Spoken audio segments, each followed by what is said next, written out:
ഇത് 2010 ഫോർച്യൂണർ 7 ലക്ഷം രൂപയ്ക്ക് കൊടുക്കുന്നത്. എത്രാമത്തെ ഓണർഷിപ്പിലാണ് ഇപ്പൊ കിടക്കുന്നത്? ഇതിപ്പോ 4th ഓണർഷിപ്പിലാണ് നിലവിൽ കിടക്കുന്നത്. ഉണ്ണിയുടെ കയ്യിൽ NOC ആയിട്ടുണ്ട്. അതായത് 7 ലക്ഷത്തിന് വിത്ത് NOC നമ്മൾ കൊടുക്കുന്നത്. വിത്ത് NOC നമ്മൾ കൊടുക്കുന്നത്. കിലോമീറ്റർ എത്രയാണ്?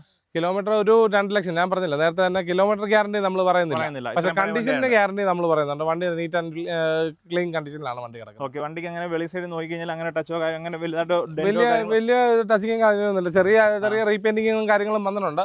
എന്നാലും സ്ട്രക്ചറൽ ആയിട്ട് ഡാമേജുകളോ കാര്യങ്ങളോ ഒന്നും വണ്ടിക്ക് തന്നെ ഇല്ല. പിന്നെ ഈ ഒരു ക്വാർട്ടർ ഗ്ലാസ് മാത്രമാണ് അല്ലേ? ഈ ഒരു ക്വാർട്ടർ ഗ്ലാസ് മാത്രമാണ് ഇത് റീപ്ലേസ് വന്നിരിക്കുന്നത്. അത് ഈ പറഞ്ഞ പോലെ കീ എടുക്കാനായിട്ട് വേണ്ടി മാത്രം ഒരു ഡാമേജ് ആക്കിയതാണ്. ടയർ കണ്ടീഷൻ എങ്ങനെയുണ്ട്? ടയർ കണ്ടീഷൻ ഒക്കെ ഞാൻ പറഞ്ഞില്ലേ, ഇപ്പോൾ ഹാഫ് കണ്ടീഷൻ വന്നിരിക്കുന്ന ടയറുകളാണ്. ഈ വണ്ടിക്ക് ഒരു 50% മുകളിൽ. ഓക്കെ, ബാറ്ററി ഒക്കെ ബാറ്ററി പുത്തൻ ബാറ്ററി തന്നെയാണ് ഇരിക്കുന്നത്. 2025 ബാറ്ററിയാണ്. ഓക്കെ, ഇത് എഞ്ചിൻ സൈഡും ഈ വർഷം തന്നെ എടുത്താണ്. 2025 ബാറ്ററി ആണെന്നേ ഉള്ളൂ വെച്ചിരിക്കുന്നത് അല്ലേ? ഓക്കെ, എഞ്ചിൻ സൈഡും എഞ്ചിൻ സൈഡ് ഇലക്ട്രിക്കൽ എല്ലാം ഫംഗ്ഷനിലാണ്. ഒരു കംപ്ലൈന്റ്സുകളോ കാര്യങ്ങളോ ഒന്നുമില്ല. അകം തുറക്കോ, വണ്ടി ഇതാണ് വണ്ടിയുടെ അകം വരുന്നത് അല്ലേ? ഓക്കെ, ഇതെല്ലാം തന്നെ നമ്മൾ അവർ നീറ്റായിട്ട് തന്നെ വെച്ചിട്ടുണ്ടല്ലേ? ഓക്കെ, ഇതിന് നമുക്ക് സർവീസ് ഹിസ്റ്ററിയും കാര്യങ്ങളൊക്കെ നമുക്ക് ലഭ്യമാണ്. സർവീസ് ഇത്രയും ഇയർ പഴയതായതുകൊണ്ട് നമുക്കത് അവൈലബിൾ അല്ല.